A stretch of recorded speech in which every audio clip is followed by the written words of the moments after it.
સવારામ બાપાએ બાપુ 7 સલામ કીધી, એમાં 7 સલામ કીધી ને એમાં ચોથી સલામ કીધી તમે સાંભળી હોય. ચોથી સલામ 4 ખાણી 1 બીજની જગ બંધાણી પરખો અવિનાશી છે, એમાં ચોથી સલામનો મોટો મહિમા. આ 4 ખાણીની દુનિયા છે, સમજી લેજો. મહાપુરુષોએ પુરવાર કરીને આપ્યું. આ માંડવા અને આ બધું જેટલું દેખાય ને એ બધું આપણે ઊભું કર્યું, ભગવાન નથી કર્યું. જેટલું દેખાય એટલું. બાકી આપણી છે ને 4 ખાણી, માણા, પશુ, પક્ષી અને કીડી મકોડી. આ 4 જ ખાણી. એક ઓરથી જન્મે, એક ગર્ભથી જન્મે, એક ઈંડાથી જન્મે અને એક પાણીથી જન્મે. આ 4 ખાણીની દુનિયા છે. આ 4 ખાણીની વાત જો સમજાઈ જાય તો ભજન થઈ જાય, રાગડા તાણવાની જરૂર જ ન પડે. મહાપુરુષોએ બાપુ આ દેહની વાત કરી છે. ભાણ કે તું ભટકીશ નહીં, મથી લે તારા અંતરમાં ઠીક કરીને બેહી જા, પછી કરવું પડે નહીં કાંઈ. આ બોલે બીજો નહીં, પરમેશ્વર છે પોતે, અકલ મઠા અવળા મથે બહાર જઈને ગોતે. હરિદ્વાર વાળા કે દ્વારકા જવું છે, સોમનાથ વાળા કે પાવાગઢ જવું, તો સાચું ક્યાં છે? તમે જુઓ અત્યારે તમે આ પ્રોગ્રામમાં જઈને પછી અત્યારે હમણાં પ્રોગ્રામ પૂરો થાય પછી ઘર ભેગું થવાનું હોય. રાતે હાઈવે માથે બાપુ હાલ્યા જાય છે. બોલો, હું તો મારો દીકરો ગાડી હાંકતો હોય ને હું એમ કોઈક જાળવજો ને ભજન કરતા ભવય થાય છે, કોઈ આવી ન જાય. બોલ મારી અંબે, બોલ મારી અંબે, આમ નામ કરતા આમ જતા હોય કે જય ગિરનારી, જય ગિરનારી. આપણે એમ આમ તો જો ભક્તિ ફાટી નીકળી. માં ને બાપા એ કે એ આશ્રમમાં. હવે આ ઓલો સાંભળે, અહીંયા હાલીને જે હોય તો સાંભળે. અરે કરવાનું છે કરો ને મારા બાપ. આ તમારા ગામમાં રામજી મંદિર છે એમાં નથી દેખાતું? તે ઠેઠ ઠેઠ દ્વારિકા સુધી જવું પડે છે. અરે અમે ગોકુળમાં ગયા હતા. ગોકુળમાં તે એક બાપુ બેઠા હતા ને, અમે 4-5 ભાઈબંધ ફરવા ગયા હતા. તે બાપુ બેઠા હતા ને તો અહીંયા અમે ગયા. એ કે બેસી જાઓ. અમે બધા બેસી ગયા. એ કે 100 રૂપિયા લાવો. અમે શેના? એ કે કાનુડાને હિસકો નાખવાના. હવે મેં કીધું અમારા 100 રૂપિયા બગડે ને કાનુડાની નીંદર બગડે, ભલે હું તો. એ કે નાસ્તિક લાગો. અમે નાસ્તિક છે તેમાં કાનુડો અહીંયા અમારી હારે છે, અહીંયા આવતો રહ્યો, અહીં છે નહીં. તમે બધા હારા માણસ છો ને, તો કાનુડો ત્યાં છે. મેં અહીં તમે આંટો મારવા આવે, કાનુડો તમારી ભેગો છે. આવીને આવી દુકાનો બાપુ છે બધી. તમે જાઓ હરો ફરો, દુનિયા જોવા જેવી છે. એવું હું નથી કહેતો કે ન જાઉં. દુનિયા છે ને એ એક નિશાળ છે. કેવા માણસો છે, કેવો ધંધો છે, કેવો પહેરવા છે, કેવી ભાષા છે, કેવો ખોરાક છે. દુનિયા જો, પણ મળે કાંઈ નહીં. લખવું હોય તો લખી લેજો. મળે તમારા મારા મા બાપના આશીર્વાદથી જ મળે, બાકી કાંઈ મળે નહીં. કોઈને પાવર હોય તો ખોટી વાત છે. એક જગ્યાએ ગયા ને એક બાપુ હતા, કે 20 રૂપિયા આપો. મેં શેના? એ કે ટોકરો વગાડવાના. મેં કહું રામજી મંદિરમાં અમારા ગામમાં 4 ટીંગાય છે, ધરાઈશું તો નહીં વગાડવી. તમને હું કામ 20 દેવા જોવે? તમને કહું બહાર તમે ગયા હોય તો તમને ખબર હોય. પૈસા ગણવાના દાડિયા રાખે છે, પૈસા ગણવાના ને એ આપણે જઈને અહીંયા ઢગલા કરીએ છીએ. બધા જે આવ્યા છો બધાને ખબર છે. શું કામ? ઘરે નથી દેખાતું? ઘણા નથી કહેતા ગંગાજીમાં નાઈ લઈ રહ્યા એટલે કે પાપ બળી જતા. ગંગાના કાંઠે રહેતા છે, રોજ નહીં ધૂપકા દેતા હો. એમ ગંગાજી પાપ તમારું ધોઈ નાખે? અરે શું ભલા માણા હાલી નીકળ્યા. માણા તમે જોવો તો આમ હાલી જ નીકળ્યા છે. આમ હાલો આમ જવું છે, હાલો આમ જવું. હું તો આટલા વખત હાલીને ગયો, રણુજા એટલા વખત હાલીને ગયો, દ્વારકા એટલા વખત હાલીને ગયો. પણ મેં કીધું કાંઈ ભાડ્યું દેખાણું કાનુડો ભેગો થયો, રામાપીર ભેગા થયા. ત્યાં કર્યા ધંધો કરો ને રોયા રહ્યા લોહી પીવો દુનિયાનું. અને અહીંયા ઠેઠ સુધી શું બધા મફત કેમ્પ નાખ્યા છે. અરે મારા બાપ સફરજન ખાતા જાઓ, એ મારા બાપ જમતા જાઓ. પછી અહીંયા બેઠ કે લો તમારા પગ દબાઈ દે. બાપુ ન જાય, બધું મફત ઠેઠ સુધી. હમણાં અહીંથી ભાતા હારે લઈને જવાના હોય ખબર પડે. મંદિરમાં તમે જોવો ને તો અહીંથી ઓલો ગેટ રહ્યો ને ત્યાં સુધી અણકટ પૂર્યા હોય. પણ એમાં જેથી ભગવાન એક જલેબીનું ખૂંસલું ઉપાડે અને પછી જો કોઈ અણકોટ પૂરે મને કહેજો. ઓલા ખાવું કરે, અહીંયા કઈ દેખાતું નથી, ના નથી ખાતો, અહીંયા ઢગલા કરે. બોલો, ભલે અણકોટ પૂરે, હું ખોટો છે એવી મારી વાત નથી, પણ જેને જરૂર છે અહીંયા બાપુ તમારી આંતરડી કેમ બળતી નથી કે આને આપણે કંઈક દઈએ? મારો કહેવાનો મતલબ એ છે. બાકી ઈશ્વર છે ને દયાળુ છે. તમે હાથે માટેનો તહેવાર હોય અને તમે જો ઝૂંપડામાં રહેતા હોય, કપડા વગરના છોકરા બહાર ધૂળમાં રમતા હોય, એની માં માલિકો હોય. હાથે માટેનો તહેવાર હોય ને તમે અહીંયા જઈને પૂછજો કોક દી, એ લુગડા વગરના છોકરાની માં હોય ને એને પૂછજો કે તમે ઢેબરા કેમ નથી બનાવ્યા. એટલે માં એમ કે અમારા પાસે થોડાક પૈસા હતા ને, એ લોટ ને ગોળ લઈ આવ્યા, તેલના પૈસા નહોતા ને એટલે ઢેબરા નથી બનાવ્યા. અને જો મારો નાથ કદાચ અપાવે ને 500 કિલો તેલ તમે અહીંયા આપી આવો ને અને એનામાંથી ઢેબરા બને અને એમાંથી લુગડા વગરના છોકરા જે ઢેબરા ખાય એના પેટમાં જાય ને પછી જે આશીર્વાદના ધોધ છૂટે ને, એ ડોક્ટર એમ કે આ નહીં બચે તોય બચાવવો પડે બાપુ, કરવાની જરૂર તો આ છે. એ તો તમે કાજુ બદામ ની વગટ કરો છો, બાકી એને પાર્લે ની ખબર નથી. એને પાર્લે નું પડીકું આપો ને તોય બાપુ એની આતડી દુઆ દઈ દે મારે બેટા શું છે, એને ખબર જ નથી રામ પાર્લે. એ તો તમે નું આ કાજુ બદામ ની વગટું કરી છે તો એમ કે નથી ખાવું. આપણા છોકરા કાજુ બદામ લાવ્યા હોય ને તો આપણે લે બેટા તારા આટલું ભાગ લે, નથી ખાવું. એટલે આ ખા એ આ ટાણું છે, અમને કાંઈ નથી મળ્યું. સમય જીવવા જેવો આવ્યો ભલા મને તો એમ થાય ખરું કાલ મરી જઈશું. જેટલું જીવા એટલું આનંદ કરો, મોજ કરો. કાંઈ છે નહીં, વજન કોઈની માથે શેર નહીં, લઈને ફરે બધા. દિલ્હીનો સિકંદરામ બજારમાં 500 ઘોડાનો રસલો લઈને નીકળ્યો ને તેથી એક ફૂટપાથ ઉપર ફકીર હૂતો હતો. એક પાણાનું ઓછીકું કરી અને ધોતડી પહેરી છે, પગ ઉપર પગ ચડાવી, બીડી ટેકાવી અને ફકીર હૂતેલો સિકંદરામ ઘોડાનો રસલો લઈને નીકળ્યો. એની નજર બાપુ આમ ફકીર ઉપર ગઈ ને, રસાલો ઉભો રખાય, ઉભો રાખો, મારે ફકીર પાસે જવું છે. ફકીર પાસે જઈને બાપુ સિકંદર કે છે, એ ફકીર માઈક તને મોજ આવી માઈક. ફકીરે આમ આંખ ઉગાડીને કે મારે કાંઈ જોતું નથી, જ્યાં જાતા હું અહીંયા જાઓ. સિકંદર ને વાઈટ હોય તો લોહી નોડી કરે તારી ભલી થાય ને કે પહેરવા કપડા નથી, આ દિલ્હીનું રાજ માગે ને તો રાજ આપી દઉં. બાયડો કે છે મારે કાંઈ જોતું નથી. ઈ કે હું સિકંદર છું, કઈક માગ. ઈ કે મેં જ્યાં તમને પૂછ્યું તેમ કોણ છો? ઈ તમે જ્યાં જાતા હોય જાઓ ને, હું ટેસ્ટથી બીડી પીવું, મને પીવાય દો ને, લોહી પીધા વગર. સિકંદર ને એમ તો અરે તારી મોજ, તારી મસ્તી, વાહ તારી બાપુ મોજ. સિકંદર ને એમ થયું ખરું મારું બધું કમાલ કહેવાય એમ. અને ભાઈ એ કે પણ કાંઈક તો માગી, કે પણ હું માગું, મને હમણાં ભૂખ લાગી, સામેની ડેલીમાંથી એક બેન આવીને ખાવાનું દઈ ગઈ. બીજો એક ભાઈ હમણાં નીકળ્યો, એને મને બીડી આપી, મેં બીડી ટેકાવી. હવે હાજે બીજી કોઈ બેન નહીં મને ખાવા દે. કેટલો સંતોષ હશે રામ, તમે વિચાર કરજો. આપણે હાથ પેટીયું ખાય તો નથી ખૂટે એવું, તોય ચાવ્યું ના ચૂડા ભરાય ફરે બોલો. એટલે ભગવાને આટલું આપ્યું, હું કામ ને લોહી ઉકાળા કરો. સિકંદર કે છે કે હું આ દુનિયા છોડીને જતી જાઉં, ખુદાના દરબારમાં જાઉં, તેથી મારે ખુદાને કહેવું છે કે આવતા જન્મમાં મને આવી મોજ દેજે, આવી ફકીરી દેજે, આવી મસ્તી દેજે. અને પછી ફકીરે કીધું ઈ કે તમે કેદી મરો ને કેદી જાઓ ને ખુદાને હેરાન કરો, એના કરતા આઈન પર કૂતરો બેઠો છે ને આઈન પર તમે જમાવો, અત્યારે મોજ ચાલુ થઈ જાય, રસાલાને જવા દો. લ્યો આ પતે એવું છે આપણે. કરણ શું લઈ ગયો ને રાવણ શું ખોઈ ગયો ને પૈસા તો હાથનો મેલ છે ને, લવો એક બીડી ત્યાં ઉખાડીને લઈ આવો ને. એમ જિંદગી નથી રામ. મને તમને અવતાર મળ્યો છે ભલા મને, માણસનો એક જ અવતાર ભજન કરીએ કે લખવું હોય તો લખી લેજો. 84 લાખ યોની છે ને, એમાં ભજન માણસ એક જ કરીએ કે કૂતરા કાગડા ભેંસો ભૂંડલા કોઈ ન કરી શકે. આ એક જ અવતાર છે, જો થાય તો કરી લેજો, બાકી જય ભગવાન કાંઈ વાતમાં છે નહીં. એક સંત કહે છે પારસના પ્રતાપથી કંચન બને તલવાર, 3 અવગુણ એના કોઈ દી ના મટે, માર ધાર ને આકાર. મહાપુરુષો કહે છે એક લોખંડ ને પારસ મનાડી અડાડો એટલે હોનું થઈ જાય. આપણે માનવું પડે, સંતની ભાષા હોય આપણે માનવું પડે. પણ હું એક જ વાત કરું છું, માણા ન હોય એને પારસ મનાડો માણા થઈ જાય. માણાને માણા બનાવો નથી. આમ તમે જુઓ તો આ સંત ને ભગત ને દાતાર ને કલાકાર ને આ બારવટિયા ને જતી ને સતી ના બધા રહ્યા ને, ઈ જન્મે બને નહીં, જન્મથી હોય.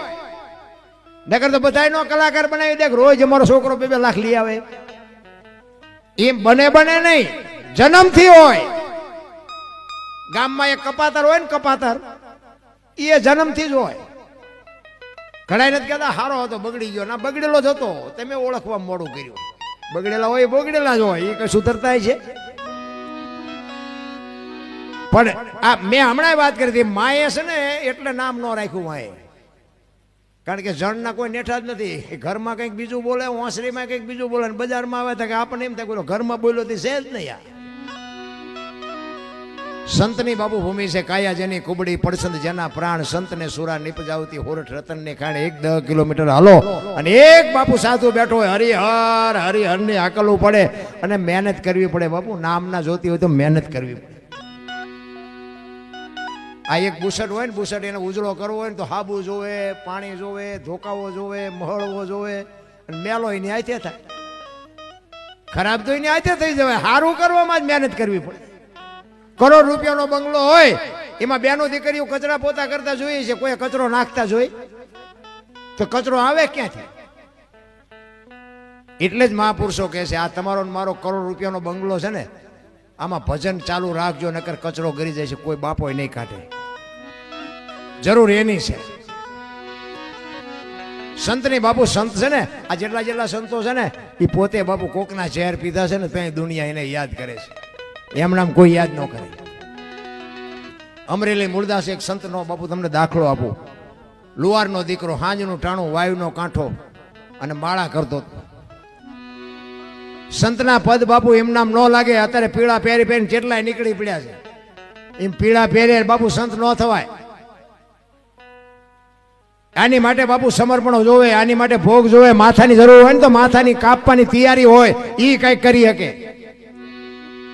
મૂળદાસ બાપુ માળા કરે છે, હાંજનું ટાણું દિયા થંબાનો ટાઈમ, અને એક જુવાન દીકરી બાપુ કુએ પડવા આવતી હતી. મૂળદાસ બાપુ જોઈ ગયા કે અત્યારે કોઈ બૈરું અનપા આવે ને ઓલી દીકરી આવે છે, કંઈક અજુકતું પગલું ભરશે.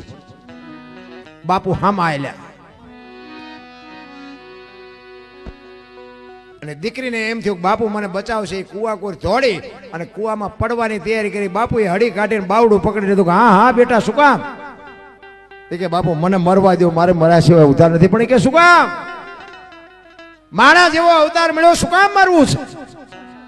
ચોથા રાસુએ બાપુ દીકરી રડવા માંડી હોય કે બાપુ મારે મર્યા સિવાય ઉધાર નથી. પણ કે છે શું, કઈક વાત તો કર. તારી દીકરી કહે છે બાપુ મારા પેટમાં બાળક છે ને, એના બાપનું નામ લઈ શકું એમ નથી. મારે મર્યા સિવાય બીજો ઉધાર નથી. મારા જીવનમાં ભૂલ થઈ ગઈ. એ કે ઈ એક ભૂલ થઈ ગઈ, હવે કુવામાં પડીને બીજી કરવી છે. બાપુ સંતનો હૃદયને દ્રવી ગયું. એને એમ થયું ઓહો હો, દીકરીને બિચારીને આ દીકરીની જાતને આટલી તકલીફ. એ કે પણ બેટા મરાય નહીં. કે બાપુ પણ મર્યા સિવાય મારે ઉધાર નથી, હું નામ લઈ શકું એમ નથી. બાપુએ કીધું કે બેટા તારા પેટમાં બાળક છે, એના બાપનું નામ લે તો તને જીવવા દે. કે બાપુ તો જીવવા દે, પણ હું લઈ શકું એમ નથી. તેથી આ ભારતનો સંત એમ કહેતો હોય કે બેટા તું કાલે અમરેલીની બજારમાં જઈને કહી દેજે કે મારા પેટમાં બાળક છે, એનો બાપ મૂળદાસ છે, કહી દેજે જાય. કે પણ બાપુ તમે જાણતા નથી, તમને અમરેલી મારશે. કે બાપુ તું ને તારું બાળક બે બચી જતા હોય તો અમરેલી ભલે મને મારે. આ કોકનું ઝેર પીધું કહેવાય. આ આપણી તૈયારી ખરી આવી. હું તો મારો નાથ કહું એવો કોઈ પ્રસંગ બને નહીં, પણ બાપુ આવી રીતે કદાચ ભરાણા હોય તો આપણી તૈયારી ખરી. એમ નામ નથી બાપુ, દુનિયા એને માની રહી. તમે હાચા હોય તો મારા નાથ કોઈ દી કોઈની આબરૂ ન જવા દે, પણ બાપુ કરવું તો જોવે ને, હાલતું તો થવું પડે ને. હાલ્યા વગર થોડું કામ આવે. હવારે આખી અમરેલીમાં જાણ થઈ કે આ દીકરીના પેટમાં બાળક છે, એનો બાપ તો મૂળદાસ. બાપુ મૂળદાસ બાપુ મૂળદાસ બાપુ કરતા મૂળિયો કરવા માંડ્યા. અને ગધાડું બોલાવ્યો ને મૂળદાસ બાપુના જોડાનો હાર પહેરાવ્યો, માથે મુંડો કર્યો, ગધાડા ઉપર બેહારીને બાપુ અમરેલીમાં વરઘોડો કાઢ્યો. અને બાપુ રાજી થયા. ગધેડા ઉપર બેઠા બેઠા કે ભલે બજારા આનંદ કરતા. ઓલી દીકરીને એનું બાળક તો બચી ગયા ને બાપુ, એનો નશો હતો, એનો નશો. આપણે એક એસટીમાં ચડ્યા હોય ને, એસટીમાં, અને એમાં આપણને જગ્યા મળી જાય, અને કોઈ બેન દીકરી ચડે, કોઈ વૃદ્ધ માજી ચડે, કોઈ વૃદ્ધ બાપા ચડે, એને તમે જગ્યા આપી દો ને, તમે ઊભા થઈ જાઓ ને, એ તમે ઊભા હોય ને તો તમને થાક ન લાગે. શું કામ? એ જગ્યા આપ્યાનો નશો તમને થાક ન લાગવા દે. મારી બેન બેઠી છે ને, મારી મા બેઠી છે ને, ભલે બેઠી, એનો નશો તમને ન બાપુ થાક લાગવા દે. પણ આ તો આમ આપણે બારણે ચડીને આમ ટાંટિયા પોળા કરે. હમણાં આ આવશે, તારું મોત આવશે, અમારે એસટીને લઈ નથી જાવી, બે અવાજે તો સારું. પણ આ થતું જ નથી. એ આખી દુનિયાએ મૂળદાસ બાપુને વરઘોડો કાઢી અને બાપુ ઠેબી નદીના હામા કાંઠે વ્યા ગયા. બાપુને કોઈ એવો રોટલો દેતો નથી. વેલુભાઈ એમના ધર્મપત્ની અને બે જણા બાપુ નીકળ્યા અને વેલુભાઈ એમને કહે છે કે જુઓ તો ખરા આ તમે શું કામ આવું ખોટું આળ માથે લીધું? આ દુનિયાએ આપણે ધજાગરો કર્યો, તમને ગધાડા ઉપર ચડાવ્યા, જોડા પહેરાવ્યા. મૂળદાસ બાપુ કે તને ખબર નથી પડતી. ઈ કે જો ગધાડા ઉપર બેહાર્યો ને એટલે કે આખી અમરેલી જોવા મળી વગર વગર વગર એવરેજ. એ કે હાલવું ન પડ્યું, આખી અમરેલી દેખાણી મને. ગધાડા ઉપર નો બેહાર્યો તો કે ટાંટિયા કેટલા થાકત. પછી કે જો આ માથે મૂંડો કર્યો, હમણાં કે વાણંદ પાસે જવાનો મેળ નહીં આવે, હવે કે વાણંદ પાસે હમણાં જવું જ નહીં પડે. જો કેવી શાંતિ, મફત મૂંડો થઈ ગયો. આ જોડાનો હાર પહેરાવે કે હમણાં જોડાનું હાલ છે મારે ને તારે બે ને. આ સંતની ભૂમિકા. ઈ કાળને ઉભો ન થવા દે એને સંત કહેવાય. ઠેબી નદીના કાંઠે રહે છે. અમુક સમય થયો મૂળદાસ બાપુને એમ થયું કે હારું આમનામ જિંદગી કેમ કાઢવી. જામનગર દરબાર અમારા સ્ટેટ દરબારે મૂળદાસ બાપુ પાસે કંઠી બંધાવેલી, એમના શિષ્ય બનેલા. અને આ બાપુને વિચાર થયો કે ઓલો ગમે એમ તો રાજા છે, મારી વાતને સમજે કે અહીંયા જવું. અને આ વાત ઉડતી ઉડતી દરબારે સાંભળે ને એટલે જોયા વગર ને વિચાર્યા વગર કંઠી તોડી નાખી. આવા બાવાની કંઠીઓ બંધાય? નજરે જોયેલું ખોટું પડે, ધ્યાન આપજો. નજરે જોયેલું ખોટું પડે. આ તો સાંભળેલું બાપુ કંઠી તોડી નાખી દરબારે. અને આ મૂળદાસ ને એમ થયું હું જામનગર જાઉં, દરબાર ને વાત કરું. અમરેલી થી જામનગર ગયા, દરબારગઢમાં ગયા, કીધું કે મારે બાપુને મળવું છે. બા સાહેબે કીધું કે બાપુ ઘરે નથી. કે ક્યાં ગયા? કે મોટા મંદિરે ગયા છે, અહીંયા બધા મોટા મોટા સંતો આવ્યા છે, મોટા મોટા સાધુઓ આવ્યા છે, અહીંયા કંઠી બંધાવા ગયા. એ કંઠી બંધાવા ગયા એમ કીધું ને આ ફાટ્યો હો મૂળદાસ માથે. ઘરે તારી ભલી થાય તારી, આને મારી કંઠી તોડી નાખી. પડી કે કાંઈ વાંધો નહીં, મારે એને મળ્યા સિવાય જવું નથી. દરબારગઢ થી મોટા મંદિરે જાય એમાં રસ્તામાં એક મરેલી બિલાડી પડી. બચડા ટળવળતા હતા. એ મરેલી બિલાડીને જોડીમાં નાખી અને આ બધો ડાયરો બેઠો ત્યાં આવ્યા મૂળદાસ બાપુ. અંદર ગયા. બધા સંતો પૂછે છે કે મૂળદાસ શું આવ્યો? કે બાપુ મારે કાંઈ કામ નહોતું, હું તો અહીંથી નીકળ્યો તો મારા કામે જતો હતો, પણ મેં એવું સાંભળ્યું કે બધા મોટા મોટા સંતો આવ્યા છે. એટલે એક મરેલી બિલાડી પડી હતી, એના બચડા બચારા દૂધ વગરના ટળ વળે છે. મને એમ થયું કે જો આવા મોટા મોટા સંતો આવ્યા છે, બિલાડીને જો જીવતી કરે ને તો બચડા દૂધ ભેળા થાય. એ હાટું આવ્યો છે, બીજું મારે કંઈ કામ નથી. એમ કહીને બાપુ બિલાડી કાઢી હો જોડીમાંથી નીચે મૂકી. આખો ડાયરો દાંત કાઢવા માંડ્યો. મૂળદાસ મરેલા જીવતા ન થાય. કે બાપુ થાય જ તે ને શું આખી દુનિયા નકરા પગે જ લગડાવા છે? એ તો ખરા ખરીના ખેલ આવે તઈ ખબર પડે. ઈ કે મૂળદાસ અમરેલીએ તને જાકારો આપ્યો ને એટલે તારું સહકી ગયું. ઈ કે ના બાપુ બધું બરોબર છે, કાંઈ સહક્યું નથી. ઈ કે આ મરેલી બિલાડી છે ને એને જીવતી કરો. એ કે મરેલા જીવતા ન થાય ને બાપુ ભ્રકોટીનો મરોડ બદલાનો હો મૂળદાસનો. એ કે તમારાથી જીવતા ન થાય લાવો કમડળ મારી પાસે. પાણીની અંજળી ભરી અને અખિલ બ્રહ્માંડના માલિકને બાપુ એ મૂળદાસે કેવું ભજન કર્યું છે મારા બાપ. આમ બાપુ અખિલ બ્રહ્માંડના માલિકને કહે છે કે હે દિનબંધુ દયાળુ, હે પરમ કૃપાળુ પરમેશ્વર, મેં તન મન ધનથી જો તારું ભજન કર્યું હોય, હાથે પાતાળમાં જો ડાઘ ન હોય, કોકના દુઃખ જો મારી માથે લીધા હોય તો આ બિલાડી બેઠી કરજે. અને જો બિલાડી બેઠી ન કરીને મારા ખોળિયામાં જીવ રહેવા દઉં તો હું મૂળદાસ નહીં. એમ કહીને બાપુ પાણી સાંટ્યું, બિલાડી હાલતી થઈ ગઈ. ડાયરાની દશા શું થઈ? જામનગર દરબાર એમાં જ બેઠેલા. એમને પસ્તાવો થયો, ખરું આનું પાપ હોય નહીં, મેં કંઠી તોડીને ભૂલ કરી નાખી. અને ચોથા રાસુએ રડતો રડતો મૂળદાસ બાપુ કાટ પગથિયા ઉતરી ગયા.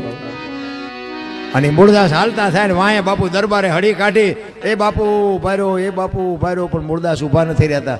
આગળ જઈ અને લાકડી પડે એમ દરબાર પડ્યા. બાપુ મને આવી ખબર નહોતી, પગ ઝાલ્યા, મને માફ કરો, મને માફ કરો. તેથી મૂળદાસ કહે છે અરે ભલા માણા, હું છેક અમરેલીથી તારી પાસે આવ્યો હતો. મને એમ થયું કે આ જગત નો સમજે કે તું તો 5-25 ગામનો ધણી હતો, તને મારા ઉપર ભરોસો ન આવ્યો. હવે કોઈ ખારો બાવો ગોતીને કંઠી બાંધી લે. સમય બડા બલવાન નહીં, પુરુષ બળવાન. કાબે અર્જુનને લૂંટ્યો હોય, ધનુષને હોય બાણ. સમય છે. ઘણા એમ કે ભજન કરશું, ક્યારે કરશું?